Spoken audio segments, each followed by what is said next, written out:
Ladies and gentlemen, it's time for another episode of Mind Your Fucking Business with your host, Jeffrey Princeton.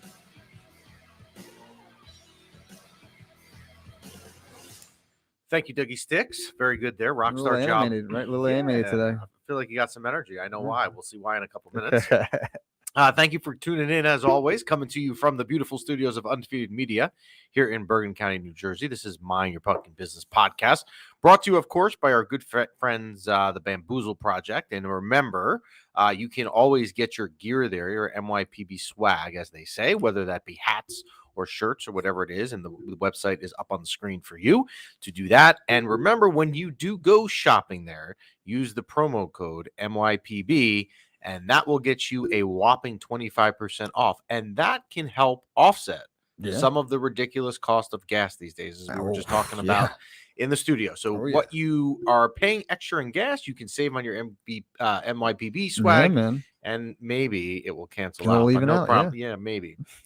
On that one. This is episode number 68, 68 for those listening today on the Spanish dial. We welcome you, and you can send your questions at any time, and I think we had a record amount of questions yesterday alone, and you'll see why in a minute, and you can send those questions at any time to our overflowing mailbox at mypbshow@gmail.com.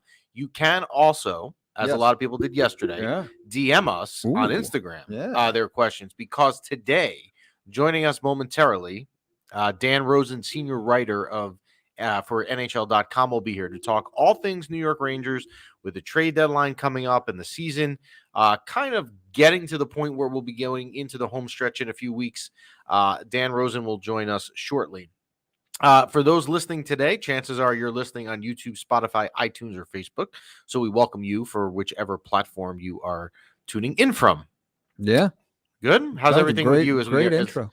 Very good. Thank you. I was not rehearsed at all. That was all on the fly. All from the heart. Yes. All from the heart and the head. So Dan Rosen will be joining us momentarily. And I put out yesterday on one of the Instagram pages of the show that people could submit questions. And I feel bad. I'm going to apologize in advance, because the majority of the questions that are submitted, we're not going to get to, because there were so many of them. There's nothing I can do. Right. We don't have Dan for, like, this is not a 4-hour show. I got to go to my real job. We picked some juicy ones. We picked what I think, and we say that in parentheses. We picked the ones that we thought were relevant. We're going to try to stay on topic with the trade deadline coming up in the NHL 2 weeks from yesterday. So that will be March 21st.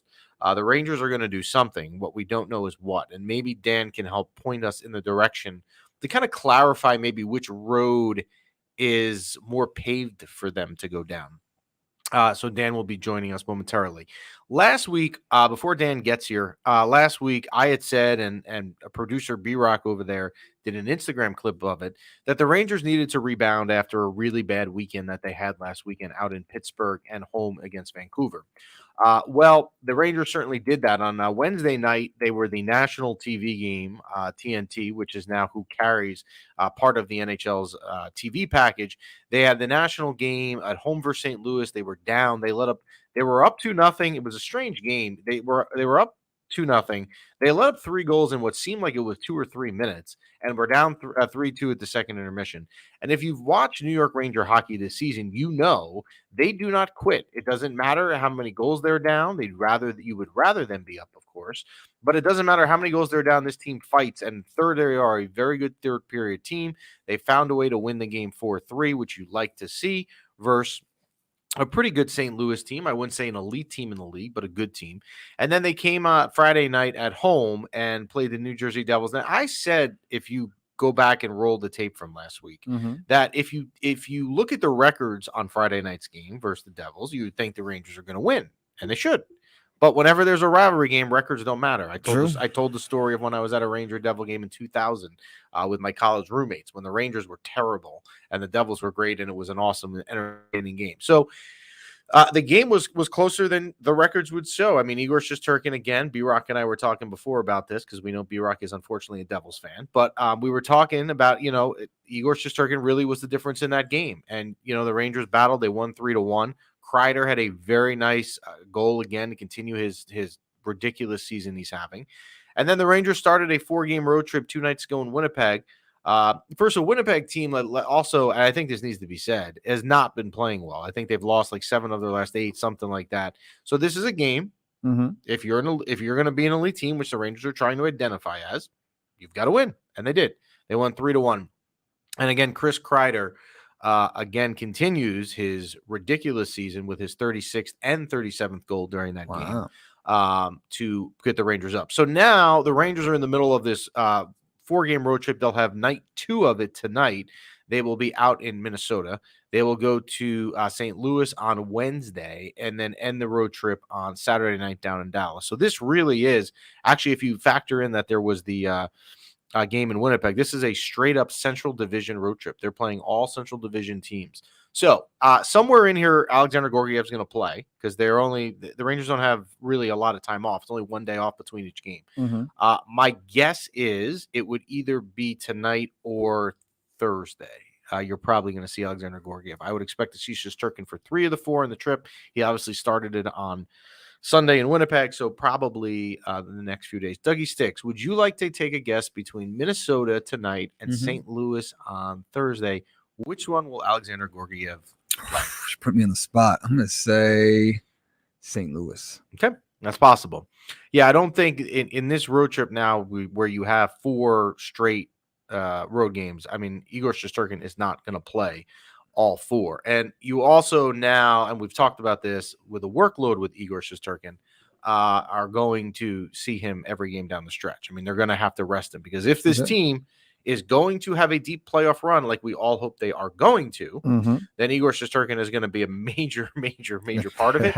And the more workload we can save him between now and whenever the end of the season for this team is, which hopefully is not till the end of June, then we will hopefully save him. So let's see. We're going to see. I know Dan is there. Let's see if we can get him in. We'll see if we can pull in Dan and get all the logistics. You ready, Rock? You want to give me a little intro? Well, no, we're going to. I'm going to give him the intro once we get him in. Let me make sure we get him in. And then we'll see. There he is. How are you, Dan? I'm good, guys. How are you? You hear me all right? Yeah, now we can. This is Dan Rosen, and again, I'm biased, but I think our best guest that we always have. We welcome in senior writer for NHL.com. Thanks for taking some time with us today, Dan. Appreciate it. Of course, of course. So I appreciate it. So I was saying before you came on that I put out a thing yesterday on some of the Ranger pages that we're a part of. You know, you can submit your questions for Dan Rosen. He's coming on tomorrow. It was the most overflowing mailbox. I couldn't even get to it all, and I feel bad because we don't have you for 13 straight hours that we can get to every question. So I tried to pick out the ones that I was going to ask and the ones that I think are relevant. So let's start here. Before we get into the trade deadline stuff, we talked back in October about how this team, the goal, they should make the playoffs. I think we did an Instagram clip of me and you talking that they're good enough to make the playoffs. Now the question is, are they good enough to win the cup as they are constructed as of today? What do you think about that? No, absolutely not. They're not good enough to win the cup as they're constructed today. No chance. They're way too reliant on the goaltender. They are way too top heavy and way too reliant on the power play. Those 3 things can get you into the playoffs with the way that they can score on the power play with as amazing as the goalie has been. And he has been Hart Trophy worthy. I know that debate has propped up, recently, has come up recently. And I am in the camp of Igor Shesterkin should absolutely be in the conversation for the Hart Trophy. But 5-on-5 play is lacking. They give up way too many rush chances. They don't have the puck enough. They have, on any given night, 3 guys recently with Kakko being out, and now Rooney especially being out too. 3 guys who probably should not be in the top 12 in my estimation, and that's Julien Gauthier, Greg McKegg, and I would put Dryden Hunt into that mix. Now, you want to add one of those guys in, fine.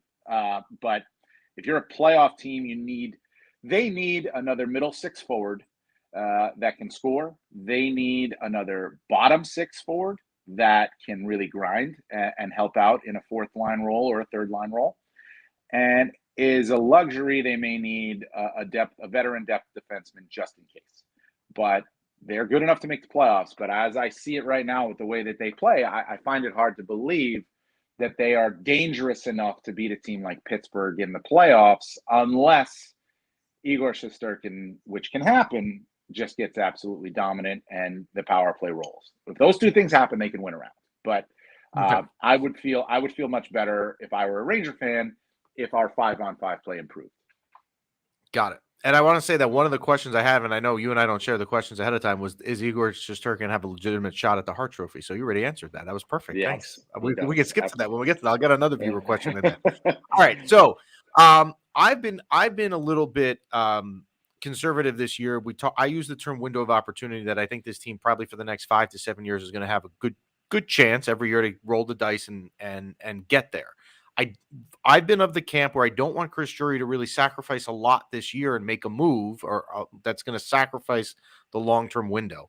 But now, as I see it with how well they're playing, and again, a lot of this is Igor, let's be real, I'm kind of swayed a little bit to say, you know what, if he's going to do something and increase the chances this year, I mean, we're here. Igor's out of his mind, Kreider playing the way he is, Panarin, all that stuff.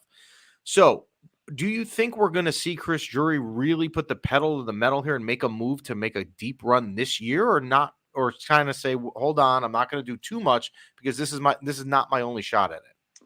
Well, it's hard right now to determine exactly what Chris Jarry is thinking because we don't talk to him and we don't really know exactly what he is thinking in terms of that. And he's a pretty close to the vest guy, and he doesn't lay his cards out very often. So it's pure speculation on that part. But I'll tell you what I think he should do. I think he should make the moves attempt to make the moves and use the cap space that's available and use the strong organizational depth on D to as a strength in the trade market and push to do something big this season. And the reason I say that is you don't know what lies down the road. What we know lies down the road 100% is Adam Fox's contract's going up about $9 million, right? So the cap changes dramatically for the Rangers. We know that Ryan Strome is a free agent to be, and we don't know his future. We don't know if Igor Shesterkin is going to have yet another season like he's having right now, right? I mean, here's what I say this is like, all right, if you push your chips to the future when you're playing now and you're in the playoff race and you have a goalie playing as well as he's playing, you run the risk of pushing something down the road that you'll never get back. What if Igor Shesterkin, and nobody wants to think like this, but what if Igor Shesterkin gets hurt in training camp next year? And now you've pushed to the future, but your biggest chip might not be available, right? Nobody wants to think like that, but these are possibilities. Right now, you know what you have and you know what you need, and you have the cap space and you have the organizational depth, especially at a very strong position, to go out and make some moves. So I think he should be big game hunting at the trade deadline in order to fill the holes, to make it so this team can go on has a better chance. You never know what's going to happen, but has a better chance of going on a run in the playoffs and making some noise here because you strike while the iron's hot, and right now it's on fire. Right. Is Kakko coming back this season? What do you think? Are we going to see I him? think so. We've not been told exactly what the injury is. I've heard some rumblings that it was a wrist injury, that people at the Garden have seen him with the cast on. They never ruled him out for the season. I think you will see him back at some point, maybe this month, if not early next month. I think you have to know if he's coming back, but I think, they have to operate right now with the idea that he is coming back. And he can fill one of those middle 6 forward positions, but you still need more. Right. Okay. So before we get into names, so going into the positional need, which you kind of touched on before, you think a middle 6 forward, right? Yes. A grinder, a bottom 6 kind of grinder kind of player, if you will. And what about on the defensive end? You think they're fine on defense, or would you think they're going to make a move, maybe not trusting Nemeth? In particular, you know what? I think it's more for an insurance policy to go out and get a veteran defenseman who might be available on the cheap. You don't want to give up a huge amount to get a one player who may be just coming in to be a 5'6" or 6'7", in that neighborhood. But I think just as an insurance policy, I think that would would help them out, because you look at it right now, they've got their top 4 set. We know that. Nemeth is a veteran, and I think Gallant likes the idea that he's a veteran. And then you have Schneider, Jones, and Hayek. And Schneider, I think he's looked very good, but again, he's sheltered. Let's see what happens come when the games get, like what's he going to do in the playoffs? He could be great. We don't know. Jones, same way. I think you just add a veteran if you can. It would be the third move I would make. It's not the priority move, but if you can do that, I would look to add a veteran defenseman, just even if he's your number 7. Okay. So some of the names that have been, swirling around here for months, JT Miller, the Rangers, obviously Ranger fans are familiar with him. Although it seems like he's a different player than from what I remember when he was here. We've heard Hurdle out in San Jose for a while. I've seen Pavelski mentioned in Dallas.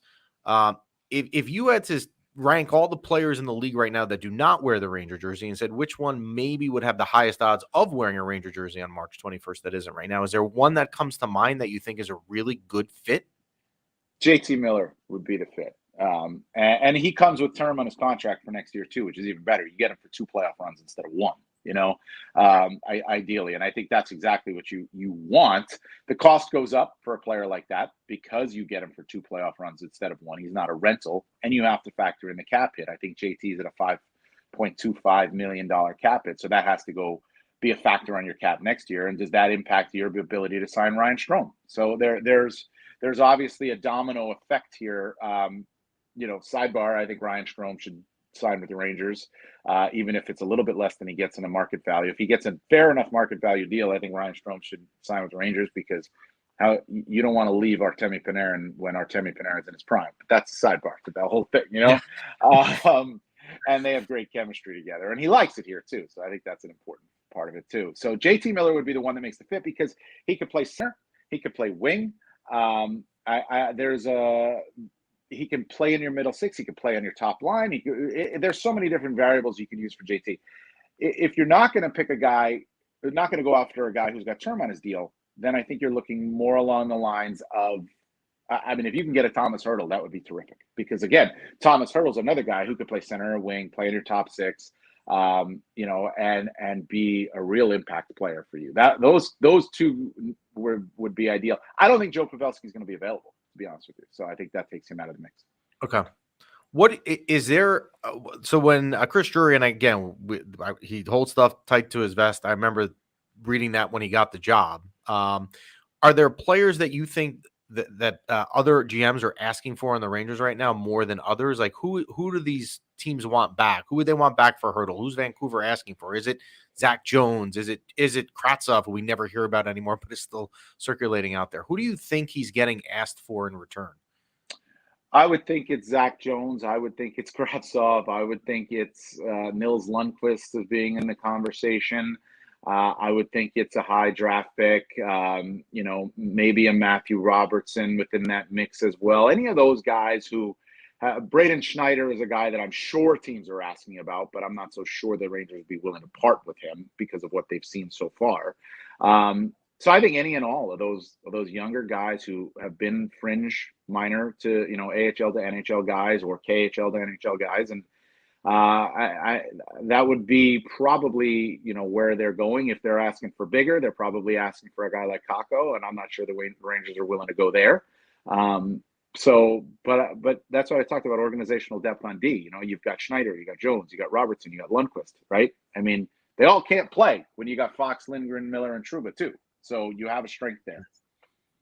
So one of the questions that I actually selected, and you kind of touched on it before, is, Ryan Strome, do you think the Rangers are going to do what they're going to do at the trade deadline based on their inclination on whether he's going to be back or not? Because if for some reason he's signed in the next 13 days, I think your game plan of the trade deadline is a little bit different. But again, we don't know what's going on with that. Do you think there's any chance we're going to see him sign in the next 2 weeks, or no, this would be the sort of thing that would be after the season? Again, everything with the Rangers is very close to the vest right now, and they don't let much out. So I can't even give you an indication of one way or the other of where they might be leaning on this. I think ideally they get him signed because, again, I think you ideally get him signed before the trade deadline if they want him back, and I would think that they do, because now you have your cap certainty and what you have Can you add a JT Miller if you've gotten Ryan Strome signed? That kind of it solves one issue, and it gives you it fills in a puzzle piece that you don't have to worry about. And now you have to figure out what the cap could look like for the following year if you want to add a player with term on his contract like a JT Miller. But if you're Ryan Strome, and you're thinking to yourself, this might be my last big deal in the NHL, you also could be thinking, hey, I've got another month and a half in the regular season and potentially a playoff run here to prove myself to even be better and maybe increase my value. And why would you want to sign at that point? So it's a give or take. I think ideally, in the best interest of the Rangers, they are able to get him signed to a deal that's palatable to them and fair to Ryan Strome before March 21st. Got it. Yeah, I think I would like that too, because you would have a better indication of the long-term picture here. Yeah. Alexander Georgiev seems to be mentioned a little bit in trade talks. I think Vegas was one that I saw. I don't know if it was confirmed, was looking at him. What do you is there a chance Georgiev moves between now and then? And if so, who then becomes the backup? Well, that's the question, right? Who becomes the backup in that sense? And do you get somebody in return for him that could be your backup? I don't even know what Keith Kincaid's status is right now, to be honest with you. Like, is he playing? Is he not playing? Perfect. Look, what we know is this.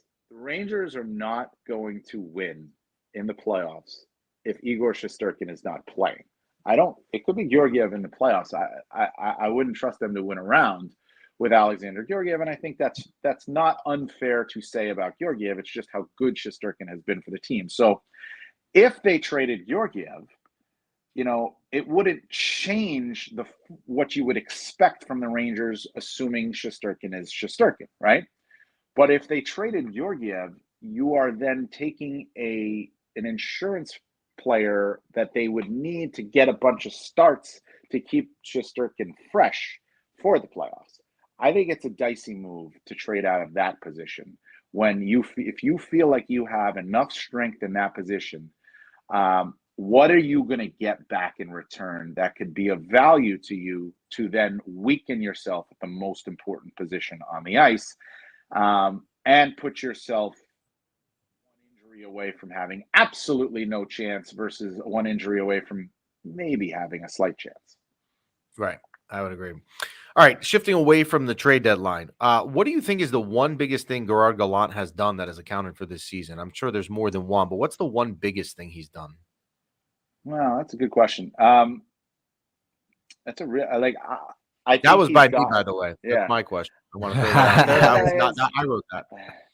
I think he's gotten this team to play a style that's conducive to the lineup that they have and a meritocracy that makes a lot of sense. And I say that not as a knock on David Quinn, because I understood what David Quinn was doing the entire time he was with the Rangers, trying to work in the young players, meritocracy. Kakko's not playing well, he's on the fourth line. Lafreniere's not playing well, he's on the fourth line. You have to earn it. And I understood that. But now what I think we've seen from Gerard Gallant is he has rewarded strong play consistently, and he has gotten terrific buy-in for a style of play that his top players love to play. They're up and down the ice. He lets them play offensively as long as they come back and they're strong on the forecheck. I mean, they're strong on the back check and they're strong, and whatnot. So I think more than anything, he's gotten terrific buy-in from Kreider, from Zibanejad, from Panarin, from Strome, from Fox, Trouba, and the improvement of Miller has been, I think, very noticeable as well. Far more physical and actively involved than he had been earlier in the season. So I think Gerard Gallant deserves a lot of credit for just getting the top guys to buy into his style of play, enjoy that style of play, and consistently play that way. Okay. Looking ahead to the playoffs, which, they're not there yet, but it's getting close. And I would think at this point, if they don't make it, there's something would have to catastrophically go wrong. I would assume they're going to finish 2 or 3 in the Metro. I do like Carolina to kind of finish it out and finish as the top seed. So my guess would be they would play either Pittsburgh or Washington in round 1, if that were to shake out. Is there one matchup between those teams that's better than the others for them? First off, I'm going to switch my view here so my phone doesn't die while we do this. So hold on one No sec. problem. No problem at all. Hopefully this doesn't impact it too much, but you can get No, her we're good. charging going here. Washington is the Washington would be the ideal matchup for the Rangers. They're not as deep down the middle. I love Backstrom and I love Kuznetsov, and Eller's good, but so they are deep down the middle, like Pittsburgh is. But I just think Washington is a little bit slower. They're certainly not nearly as strong in net or defensively as the Penguins are. So to me, Washington is the team that you would want to face if you're the Rangers. But I think it's going to be Pittsburgh, and that's another reason why I look at it and I say, I think the Rangers can beat Pittsburgh, but I think they know that they need more help, in that middle six area at the very least in order to do it. And that's the matchup you look at. That is the barometer you're looking at right now to me if you're Chris Jarry, because that's the team that odds are you're going to face in the first round. And it's the hardest round, right? The first round's the hardest round. Mm-hmm. If you get past the first round, now you're into it and you got guys that are playing and you're figuring things out and whatnot. And it becomes, not easier. Not easier, but you're at least rolling a little bit. But I think that they have to build a roster the best they can to go up against the Penguins. Would you try? I mean, if you're a Penguin fan, knowing what happened with Tristan Jarry in the playoffs in the previous years, are you confident that he's going to be fine, or are we going to go back to the old Tristan Jarry? I would think that's their question mark, right? That is their question mark, and it's a fair question mark. And I was actually on radio, Pittsburgh radio yesterday, talking about this. And I said what I'll say exactly. I said exactly what I'll say here is what we know of Tristan Jarry in the playoffs is what we saw, and it wasn't good. But it's a very small sample size, and he has given you absolutely no reason to believe that he can't handle it based on the way he has bounced back from that playoff performance this season. He's been very good. So I think you have to kind of take that for what it was. A young goalie getting his first shot on a team that frankly was okay, but not nearly as good as this team is right now. And he's going to be better for it. You lose, you hear it's the old adage, you gain by losing, right? You improve by losing. And, teams do that, and I think individual players, especially goaltenders, can do that. And Tristan Jarry, to me, is an example of that. And I would expect, if I was a Penguins fan in the Penguins front office, that Tristan Jarry is going to be really good for us in the playoffs, just as he's been in the regular season, because why wouldn't he be, as long as he keeps playing under the trajectory he's playing on now? Yeah, and it's amazing with sometimes the way coaches get flack. I remember at the beginning of the year seeing Mike Sullivan's job maybe, up in the air. Here's a guy who's won 2 cups. If that didn't account for enough to get him through that conversation, now look what he's done. I'm a Mike Sullivan fan. He went to BU like I did, so I like the guy. I won't be rooting for him in round 1 of the playoffs, though. All right, last question, then we'll let you go. I have to throw a Devil's question in because we got some of them. Not my choice. The question was this, and so I'm gonna ask you, and then I'll see if I agree with you on it. Give me something optimistic for the future as a Devils fan. Oh God, there's a lot. Jack Hughes, Igor Sharangovich, Jesper Bratt, Nico Hischier. The list. Dawson Mercer. They have a lot of talent up front. They just have to figure it out. They just have to put it together and build around that talent. Add a few veteran pieces, figure out Dougie Hamilton's really good, obviously. They got a lot of talent there. Watching them play, they're a team to me that at times they can look unbeatable. When they played Vancouver the other night, unbeatable, right? They were fast. They were fun. They were up and down the ice. They were skillful. They were making terrific plays.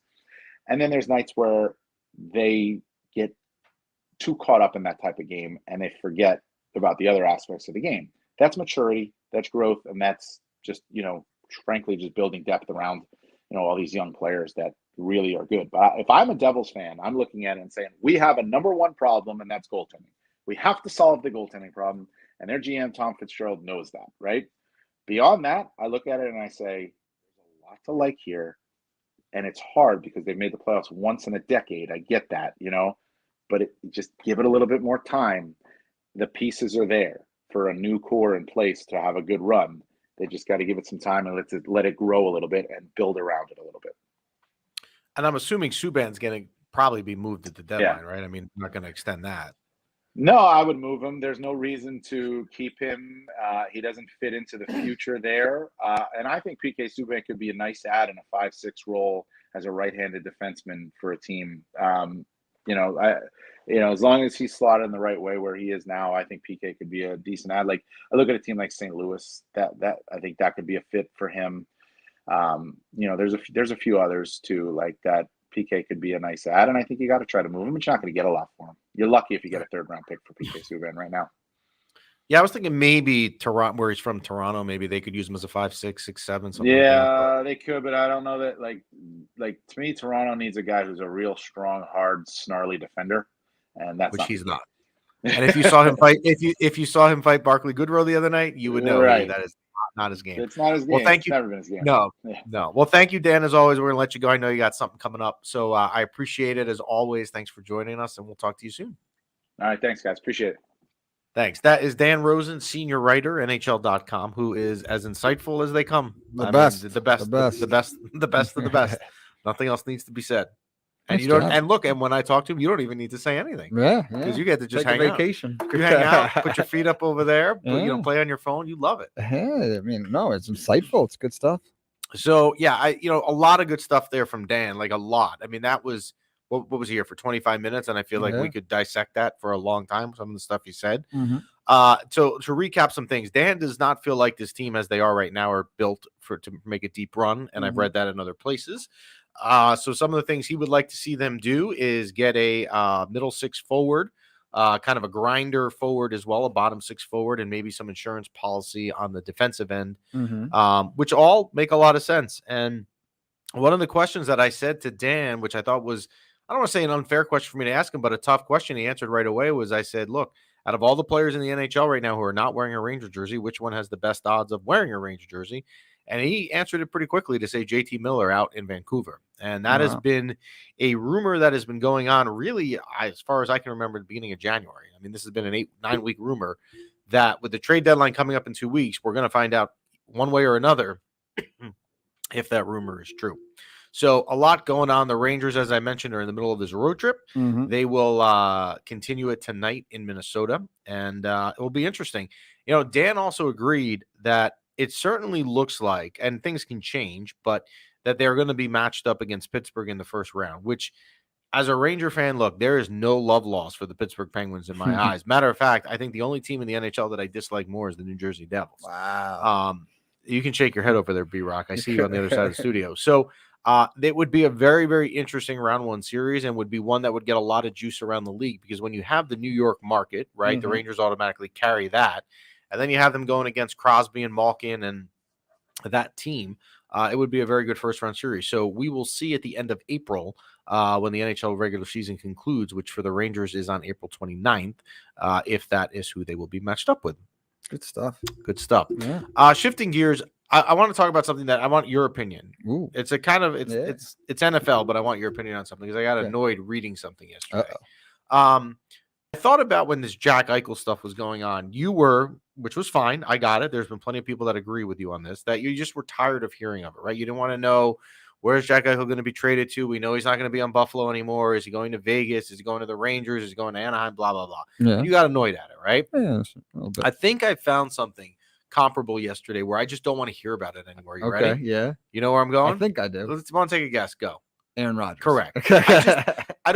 I don't want to, like, this is getting, like, I read yesterday a report on ESPN that he is now, I guess the Packers have made it clear, which this is what the Packers should be doing, are giving everything that they can to him in a contract, right? Whatever we can get, we want, the Super Bowl MVP player to, all right, a Super Bowl MVP. Well, like an MVP player to be our quarterback. Because if you don't have Aaron Rodgers next year, you're dead, right? Yeah. And now Aaron Rodgers is doing Aaron Rodgers things where it's like, I'm reading this article. Well, he's sitting up at night and he keeps reading it and he's thinking, do they really want me? Do they want me to play there? Look, you've got like $80 million reasons in terms of money to know that they want you. Well, they're covering their own butt. So at the end of the day, say we offered him to be the highest playing quarterback in the league. Like, you know what I mean? So, but playing devil's advocate, they're trying to cover their butts too. But does it get to a point, like, I feel like every offseason or even during the season this year with the COVID stuff with him, Yeah. there's always some drama. Like, why can't you just, and look, I'm not a Tom Brady fan, we know this, but just go out and be a quarterback and just play the game. Well, I think he's trying to train the organization. I think he's trying to make them pay for what, they did with him to Brett Favre and what they're doing with what's his name to him. I feel like, but if that's what he's doing, which you're very well maybe right, I don't want to, like, I just don't want to hear it. I don't care what he's doing. Like, just make a decision. Now, I also saw that he was between Green Bay, Denver, and Tennessee. The Denver one, I don't get at all. I mean, the only reason let me go back on that. They're saying Russell Wilson is also looking to go to Denver as well. I don't know why so Denver? So Rodgers will look at the coaching hire. They just hired Nathaniel Hackett, who was his offensive coordinator in Green Bay until he left a few weeks ago. So there's obviously some synergy there and chemistry. He did well under him, but I don't know what Denver has that makes me think that if you're Aaron Rodgers' age, and I think he said this also, he's not looking to be part of a rebuild. You're trying to win a Super Bowl. Yeah. It's like why Tom Brady went to Tampa, right? Tom Brady, not that he would have ever gone to the Jets, but he never went to a team like the Jets that was just he was gonna play for and not go anywhere. It should be, I would think, criteria-wise, the same thing for Aaron Rodgers, where he's sitting here saying to himself, look, I am only going to go to a team that can win. Now, Tennessee, they were the 1 seed in the AFC.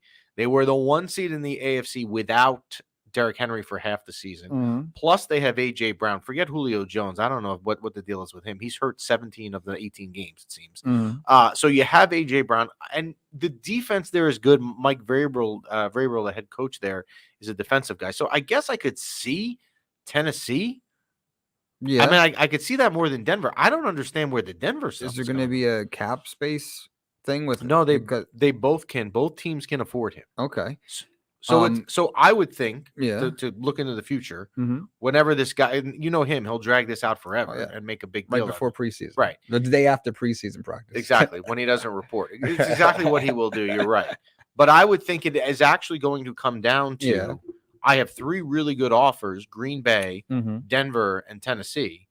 He's going to actually have to make a decision and pick where he wants. And if he wants to screw Green Bay, which to an extent you may think he wants to with everything that's going on, guess what? He's got the ball in his court to screw him. Because if he goes to Denver or Tennessee, he has screwed Green Bay. Yeah. And the other thing, remember, Devontae Adams, their number 1 wide receiver, and arguably maybe the number 1 wide receiver in fantasy, is also a free agent. Yeah. And I don't think Devontae Adams is re-signing to play for Jordan Love. Both go to Tennessee? That'd be crazy. Or wherever they go. Well, I don't know that they both would go together for cap reasons. But Green Bay, if Aaron Rodgers leaves, and Devontae Adams, you would think, would leave also if Aaron Rodgers leaves, Green Bay would be horrible. Yeah. I mean, their defense is not that great. They would have who's their quarterback? Jordan Love? Yeah. Right? Jordan Love. I don't know. I mean, they would have Aaron Jones, but I mean, Aaron Jones is not taking the Super Bowl. That's why, the quarterback position is super important, but you got to build around them, because now you're in a position where you used your first round picks to not support your quarterback. And here you are.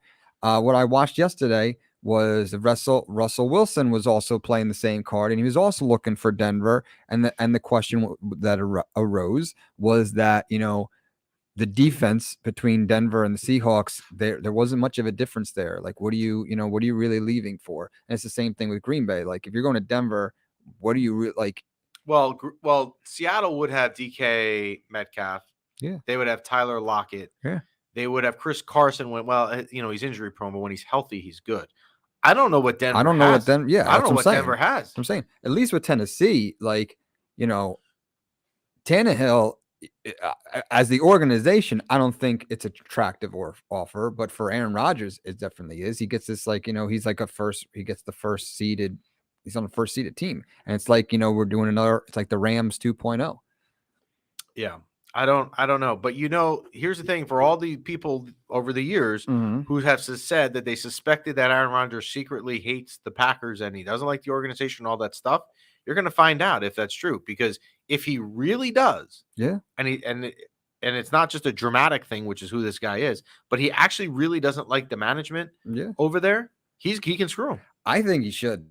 He should. I think he should wholly screw him. I mean, they didn't set up the pieces around him. He's not satisfied. They want to get the new quarterback in before the old quarterback's out. I would, We shall see on that. Well, we thank Dan Rosen. There is nobody better. There's nobody more insightful than Dan Rosen, senior writer for NHL.com. We thank him for coming on today. Remember Bamboozle Project. Go on. Summer is coming, so when you're showing off your summer body at the beach or the pool, well, you might as well do it in a brand new looking MYPB shirt. You want a swimsuit? We can make a MYPB swimsuit. We're good. Last night I told you this. That someone texted me last night that they ordered a shirt last week. Nice. On MYPB, and they did use the promo code, which is conveniently across your screen right now. MYPB saves you 25%. How about this? I won't make a swimsuit, but if there's a piece of apparel that you guys are into, put it in the comments section, and or they can DM us or email us. Either way, if there's let's see, there's shirts. I can make anything. There's shirts, ski caps, swimsuits, flip-flops, you name it, sneakers, you name it, I'll make it. We'll pass on these swimsuits for sure. Well, thanks for tuning in. Again, we thank Dan Rosen, senior writer, NHL.com, for joining us. And Rangers continue this 3-game road trip. So when we're back on next Tuesday, they will return to the Garden next Tuesday night versus the Anaheim Ducks. Until then, we thank you for joining us and enjoy the rest of your day.